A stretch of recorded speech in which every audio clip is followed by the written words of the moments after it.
ABC made the announcement Kimmel would indeed be taken off the air indefinitely.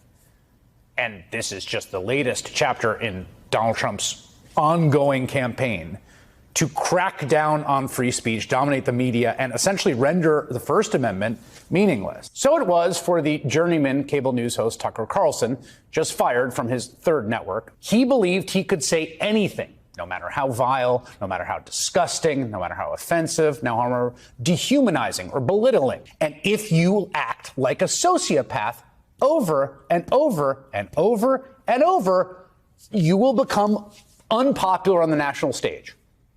That's just like a basic principle. Over time, probably not going to work out well for you in the long run. Eventually, people will be rightly offended, disgusted by it. Years of the Biden administration, when they did have censorship, the FBI, Department of Homeland Security were sent to the offices of Twitter. They were sent to the offices of Facebook. Facebook was told to take down information concerning the origins of the COVID virus, or they were being threatened with remove their liability protection or being threatened with being broken up by antitrust. So we have had official censorship going on for many years now, and everybody on the left just looked the other way. They actually had an office of censorship. So I applaud Trump for bringing that down. Now, all right, guys, so we got to continue our coverage of the mainstream liberal media boo-hoo, whining, crying about Jimmy Kimmel, right? They're claiming that Jimmy Kimmel getting canceled by ABC somehow is an attack on free speech, even though it's not an attack on free speech. The government did not make ABC do it. The ABC affiliates claim that, hey, we don't like what Jimmy Kimmel said.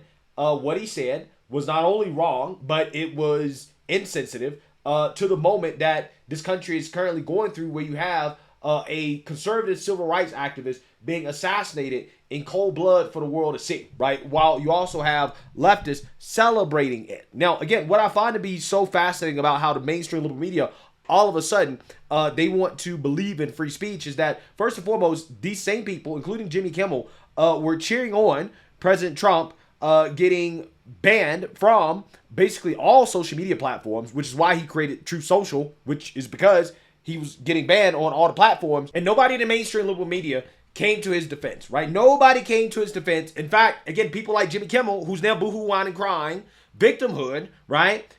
He was cheering on the president being censored. Trump has been suspended from Twitter, Instagram, Facebook, and even Snapchat. But don't worry, Mr. President, there are still plenty of apps you do have access to. You still have Spotify to drown out the sound of millions of people cheering as you leave. You still have Pet Finder since you're on the outs with Mike Pence. You have Cameo, which will soon be your primary source of income. You can still play Among Us, a game where everyone accuses each other of being against them. You'd love it. You could play Pokemon Go. You and Donnie Jr. can hunt Pikachus together. And when no one else wants you, don't forget, there's always your old friend, the Domino's Pizza Tracker. Not only did Trump get banned from Twitter, Google, Apple, and Amazon removed the Parler app from their platforms. Parler is where all the right-wingers gather to post QAnon nonsense and misspell the word parlor. And no one was more upset about Parler going away than a sneaky little congressman named Devin. But it's more than just the financial aspect of that. Republicans have no way to communicate. I have 3 million followers on Parler. Tonight, I will no longer be able to communicate with those people. I mean, other than being on Fox News right now. Why does Devin Nunes always look like somebody knocked his ice cream out of his hand? Trumpers are complaining bitterly that they're being silenced. In fact, they won't shut up about being silenced. On their 3 propaganda TV networks, on 1,000 conservative radio shows, all over the internet, they are screaming about being silenced. They won't be silent about being silenced. There's always a clip. There's always a clip every single time that exposes the sheer and utter hypocrisy of these people. Again, how many of these people in the mainstream liberal media? We just saw Jimmy Kimmel cheering on the president being censored. Oh, well, see, he can freely talk about being censored on Fox News, right? He can freely talk about being censored on Parler, right? He can build his own app, whatever, right? Jimmy Kimmel canceled by ABC. We don't even know if it's permanent. Right? The chances are his show is probably going to come back. Canceled by, this is such a big attack on free speech. Oh God, we can't believe this is happening in this country. Fascinating, right? Absolutely fascinating. These are the same people just 4 years ago who were cheering this on when it was happening to conservatives. Fascinating. Absolutely. Again, the government doesn't have anything to do with it. The government doesn't have anything. The FCC did not make ABC do this. Okay? People say whatever they want about the FCC chair's comments, right? But his comments did not make ABC do this, right? Let's be real. The government is not involved, but we do know that the government was involved in pressuring Facebook, Twitter, Instagram, Snapchat, all of these platforms to censor conservatives, okay? And Democrats openly supported this idea that, hey, no, you can't be out here spreading hate and misinformation on these social media platforms. And that, again, they're going to use the government in order to censor political opinions that they don't like, okay? This is what they argued for during the administration. You guys remember the attempt by the Biden administration to set up the office for, disinformation or whatever. Everybody remembers what Democrats promoted during the Biden administration. We will hold social media platforms accountable for the hate infiltrating their platforms because they have a responsibility to help fight against this threat to our democracy. And if you profit off of hate, if you act as a megaphone for misinformation or cyber warfare, if you don't police your platforms, we are going to hold you accountable. I think we need to push back on this. There's no guarantee to free speech on misinformation or hate speech, and especially around our democracy. But I also think there are Americans who are engaged in this kind of propaganda. And whether they should be civilly or even in some cases criminally charged is something that would be a better deterrent. Yeah. So where was all the outrage from the mainstream liberal media when Democrats were openly calling for people to be charged and arrested for their speech? Again, where was all the outrage when you had Tim Walz on MSDNC talking about how, no, there's not a free speech right to hate speech and misinformation? Where was all the outrage when Kamala Harris was openly talking about weaponizing the government to go after speech that Democrats don't like? Where are all these people? None of these people were concerned about free speech. Now all of a sudden, Jimmy Kimmel is canceled. And it's not even, we don't even know if it's permanent, right? Oh, well, this is an attack on free speech, right? Fascinating. So with that being said, I have to react to this interview on CNN featuring Dana Bash and Markwayne Mullin, a Republican, who is going to destroy Dana Bash on this issue of free speech. And one of the reasons why I'm reacting to this is because I just reacted to, earlier today, Dana Bash interviewing Jasmine Crockett. And I noted how in that interview, Dana Bash failed to push back at all against the rhetoric of Jasmine Crockett, her basically declaring that comparing Trump to Hitler is appropriate because it's basically a fact that what he's doing right now is similar to what Hitler was doing in Nazi Germany, even though that's not a fact. Okay, and as a journalist, she probably should have pushed back against that, but she didn't do it. If you guys didn't see that clip, I'm going to play a little bit of it so you guys can just see how Dana Bash sat there and just allowed Jasmine Crockett to spew flat out disinformation on the CNN platform and, again, didn't push back at all. Let me ask you, because I do want to play a couple of statements that you made earlier this year. Okay. Unfortunately, we have someone that is occupying the White House, and as far as I'm concerned, he is an enemy to the United States. They want to show that they are loyal to this, I don't even know what to call him. I've called him so many things, but this wannabe Hitler for sure. And to be clear, the president has attacked, other people have attacked you in his orbit, maybe not him personally. But do you have a responsibility as an elected official not to raise the temperature, but rather lower the temperature, particularly when there are people out there who listen to elected officials all over the place who are not well, who use that as a way to instigate the political violence that you are calling out? I think that my responsibility is to be transparent and to be honest. And the reality is that we are living in a time in which this administration and this regime is not interested in making sure that people understand history. We need to understand why they are so problematic. And so I am using that language because it is accurate language. When we see the consolidation of power, when we see them trying to chill speech of jokesters, when we're seeing all of this, that is a playbook out of Hitler, and I won't deny it. Like, these are the facts, was rhetoric that specifically targeted people of color. And so it is unfortunate that even our colleagues could not see how harmful his rhetoric was, specifically to us. Scott Jennings. Well, she's lying. I mean, Charlie Kirk targeted nobody. He was not racist in any way.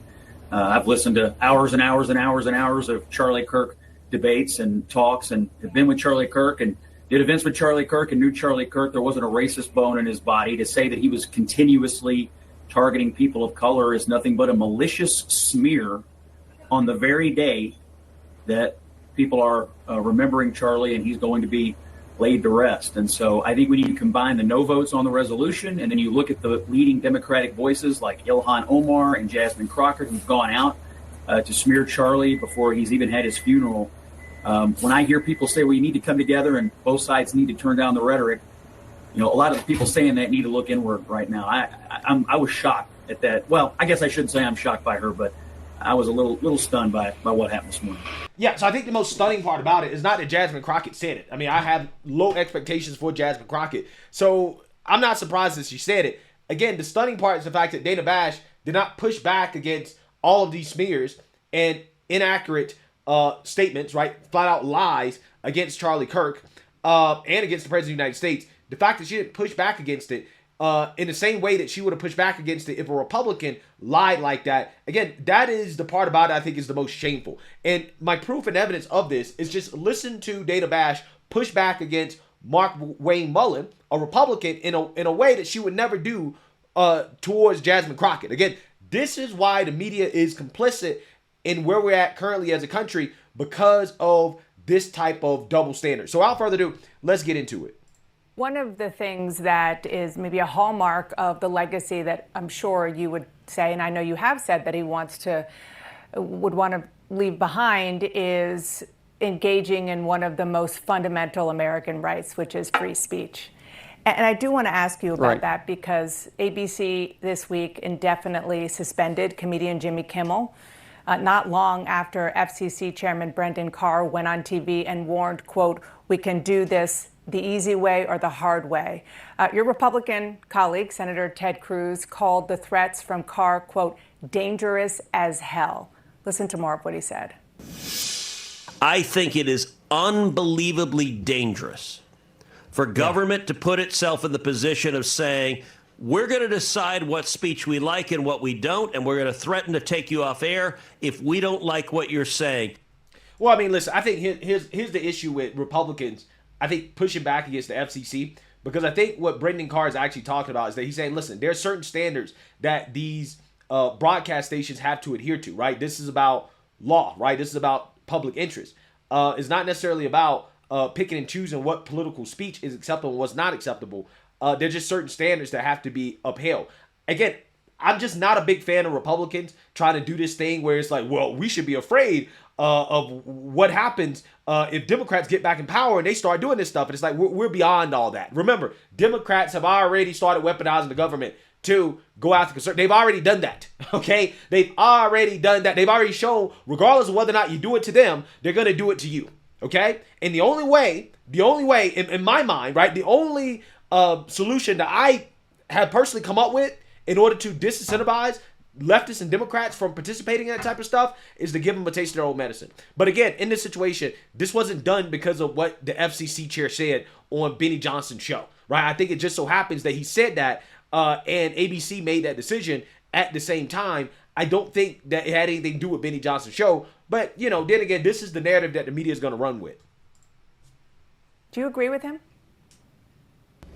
No, here's what I want to point out real quick on this, is the ABC executives, they have the right to do what they choose to. They're running a business and a for-profit business, just like when Fox decided to remove Tucker Carlson over his COVID comments.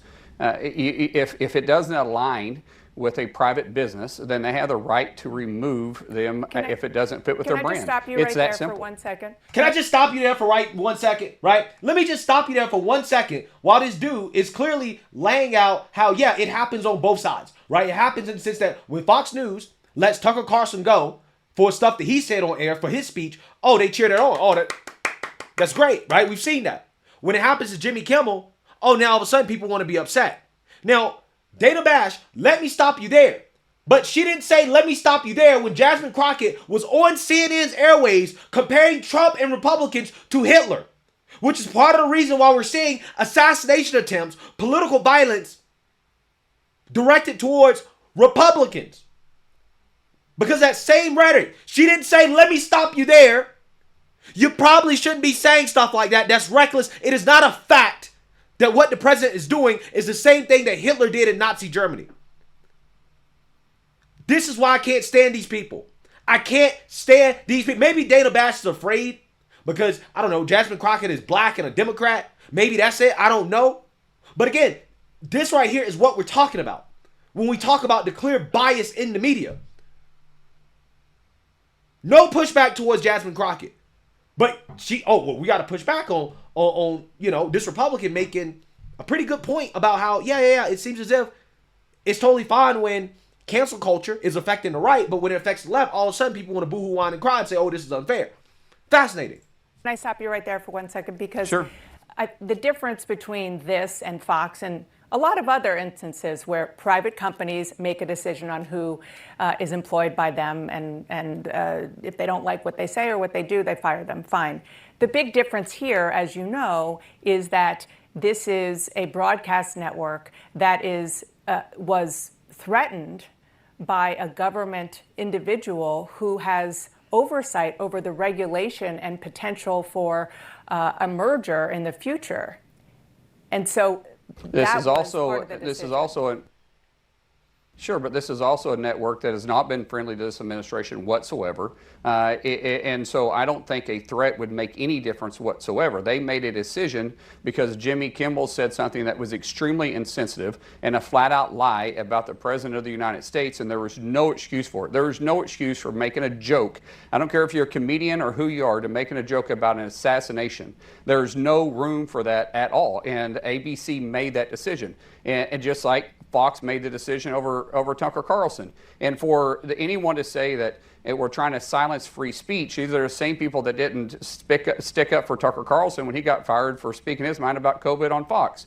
So this isn't a two-way street at this point. This is the left that's being extremely hypocritical of themselves. And the hypocrisy is bad. And Dana, let me point out something too, and he may or may not get to this question, but I want to point out the hypocrisy on the left again over just what happened yesterday, Friday in the House of Representatives when you had Melissa Hartman, the state representative that was assassinated. A resolution came forward. The entire House unanimously supported to condemn and to honor the life of her, condemn the assassination and honor the life. That same resolution with a name change said Charlie Kirk. What happened? Well, I want to point this out, though. You had 58. But I want to point it out, too, because hypocrisy for both sides on the free speech needs to be pointed out, because the same resolution that had Charlie Kirk's name on, you had 58 representatives vote no, 38 voted present, 22 chose not to vote. That is silent. So you had 118 individuals that didn't condemn it. Because why? Because of hypocrisy over both sides. Again, notice how she's interrupting what this man has to say in ways that she would never do and that she did not do for Jasmine Crockett. Jasmine Crockett is allowed to call Trump Hitler, and she can filibuster a whole interview. A Republican is not allowed to make a correct point about the hypocrisy of leftists on this issue of free speech without Dana Bash losing her mind, breaking her neck, trying to interrupt and trying to stop a Republican from spewing some actual truth on CNN's platform. Amazing. Absolutely amazing. Can't stand these people. Can't stand them.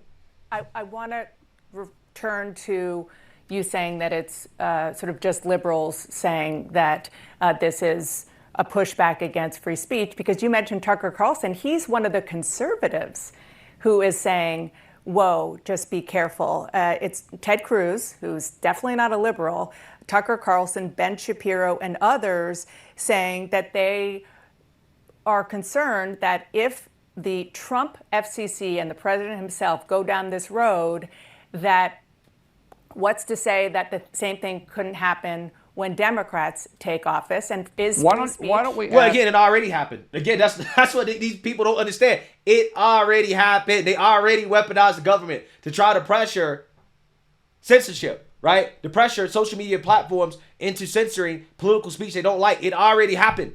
We're not in a world where we'll see if we do this, Democrats might do it. We're setting the precedent. No, the precedent has already been set. The only way that Democrats learn is if they have to get a taste of their own medicine. That's the only way they learn. You see how these people now all of a sudden have become free speech absolutists? All of a sudden, they've only done that because they're getting a taste of their own medicine. And they're not really even getting it like that because the FCC did not do anything to make ABC make the decision that they made. The government did not do anything. The government did not personally reach out to ABC and say, hey, you have to fire Jimmy Kimmel or we're going to fine you. We're going to do this. We're going to do that. That's not what he did. He didn't do that. Okay. He was making general statements on a show. The Biden administration did actively go to social media platforms and say, hey, you need to censor these conservatives, these individuals for these reasons. Again, we're not talking about the same thing here. Republicans are not even doing what Democrats have already done, but you got people worried about, well, what if Democrats take back power? They do the same thing we're doing to them. No, they've already done it, and they've done so much worse. This is why I can't stand weak conservatives, weak Republicans in moments like this. I can't stand it. It makes me sick. It makes me sick because these people don't respond to weakness. They don't respond to weakness. So there's no reason to be a weak Republican in a situation because we're not doing to them what they did to us. We're not doing that to them. They actually did weaponize the government to censor speech. We have not done that yet, right? We have not done that yet, okay? That's free speech. Yeah. Why don't we ask the executives of ABC why they fired Jimmy Kimmel? Maybe it was the fact that his show was losing money. I don't know. Maybe they were looking for an exit, but I really don't believe ABC would have decided to fire Jimmy Kimmel over a threat. ABC has been a long-standing critic of President Trump. They did it because they felt like it didn't meet their brand anymore. That's it. So while you and I can debate why they did it, we can assume that it was because of the message. But there was the only person that can answer that question is their executive board. That's it. Okay. I want to move on, but there was pressure from the FCC very publicly and from the President of the United States threatening to take away licenses. I want to move on to sort of a different version of what we have seen this week from the President. He claimed that 97% of stories about him on newscasts are negative, and he said, I think that's really illegal. Here's a little bit more of what he said. When somebody is given 97% of the stories are bad about a person, that's no longer free speech, that's just cheating. Senator, he really seems to be redefining free speech as speech that is only favorable to him. I can't imagine that you're comfortable with that as somebody who swore an oath to the Constitution, and a pretty prominent part of the Constitution is the right to free speech. He didn't say free speech. He said cheating, and what he was referring to is elections. When you have 98 or 97% of the news stories over that, he said no. He just said it. I'm playing back exactly the message. 97% of stories about him on he newscasts said was negative. Cheating, but he said it was cheating. I mean it is cheating. That's what it is. The whole point of them doing that, right, is to influence the outcome of elections, right? Is to influence public opinion. The president is 100% right, right? He's 100% right about what he said. They're cheating. That's exactly what they're doing. That's the point. The fact is, you know what's more devastating is the fact she can't even deny that the president is right when it comes to the overwhelming Trump derangement within the mainstream liberal media. She can't even deny that. In the clip you just played, because I didn't watch that. You just played it for me for the first time.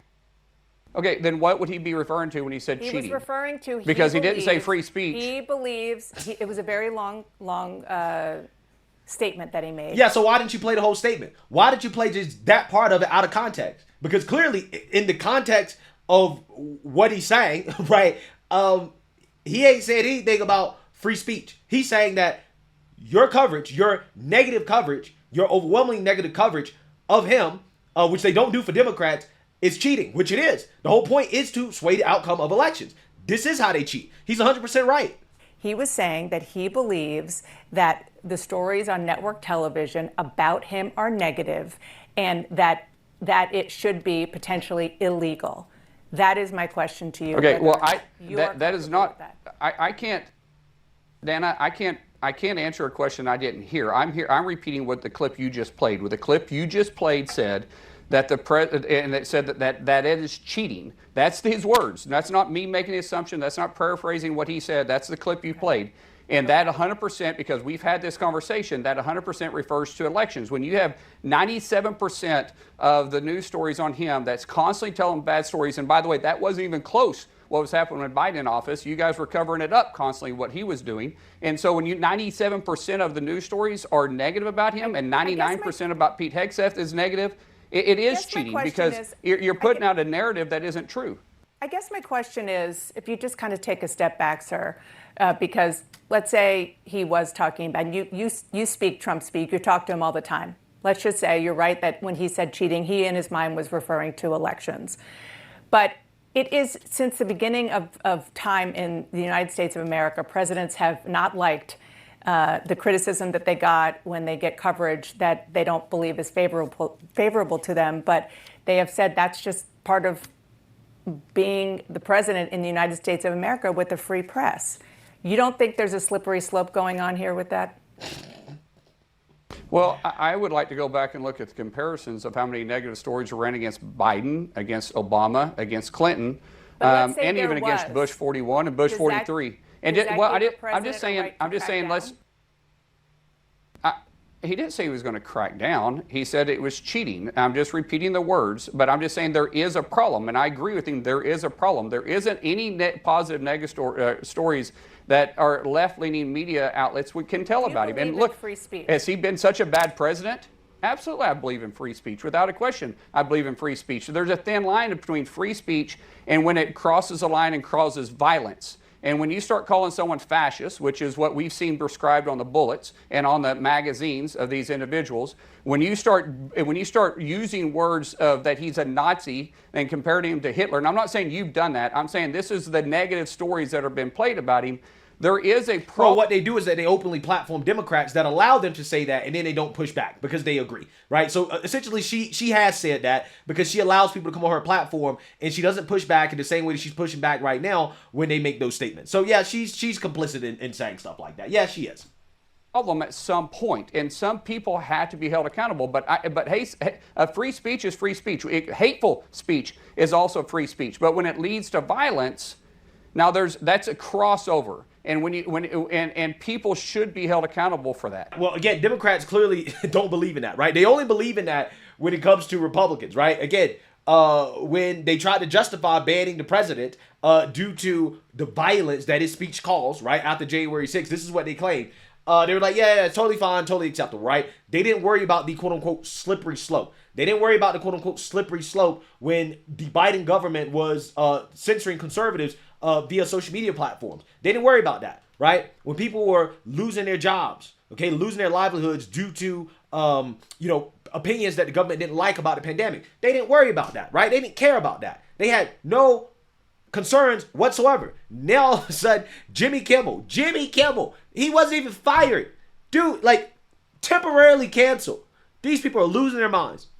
Again, none of these people believe in free speech. All these people believe is rules for thee, not for me. We don't have to live up to any of the standards we set for other people. And that's what they're showing here. So let me know what you guys think. Make sure you like, comment, and subscribe. Most importantly, share a Black conservative perspective. Peace.